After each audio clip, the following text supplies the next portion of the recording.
Developments overnight in tensions between Syria, the United States and the Middle East. Israel has revealed to the US that Russia plans an arms sale with Syria, and the Journal's national security correspondent Adam Entis joins us from Washington with details. Adam, good morning. Good morning.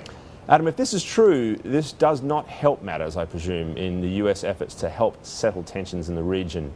Where does it take us? Well, I mean, what it really shows is this underlying tension between the United States and Russia over how to deal with the situation in Syria. And the Russians are showing that they're not backing down from their partnership with Assad, who the U.S. wants to see step aside. And what exactly is it that the Russians said to be delivering to Syria? Right. This is a very advanced ground-to-air missile system called the S-300. Which is the kind of system that the U.S. had sought to block the Russians from selling to the Syrians at the end of the Bush administration. And Bush administration officials who we spoke to for this story told us that they were successful in stopping that deal. So for the Russians to revive it now, as we reach sort of a tipping point, potential tipping point in the conflict in Syria, would be a very clear message to the United States and to other Western powers and Arab allies of the United States that they need to keep their distance from what's going on in Syria and not try to intervene.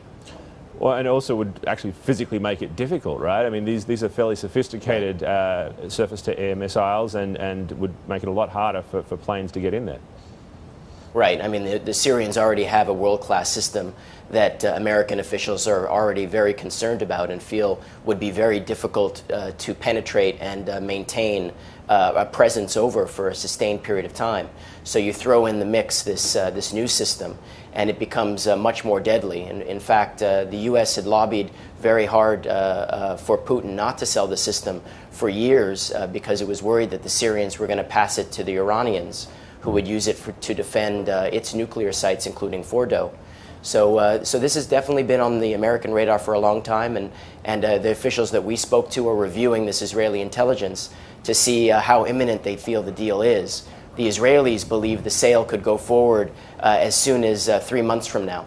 So this is all coming to head right now, and it's likely to raise tensions between the U.S. and Russia. Now, one of the problems, of course, is that there's none of these parties are over, disinterested parties, and as top-notch as the Israeli intelligence can be, there's often an agenda there as well. And then we know there's often been doubts about Israel's take on Iran's preparedness, for example, for a nuclear attack. Is there some skepticism in this case as well that Israel might be trying to provoke the U.S. into action? Well, I think what we've seen repeatedly here is the Israelis will be the first to get the intelligence about prospective transfers of arms from Russia to Syria or Iran, and then typically what happens is the Israelis come and make their case to the Americans to try to get the Americans to effectively go to the Russians and go to the Europeans to try to lobby against it. So it's a way that the Israelis typically respond to this sort of thing. As for the information itself, the officials that we spoke to are not dismissing it. I mean, they are looking at it very closely.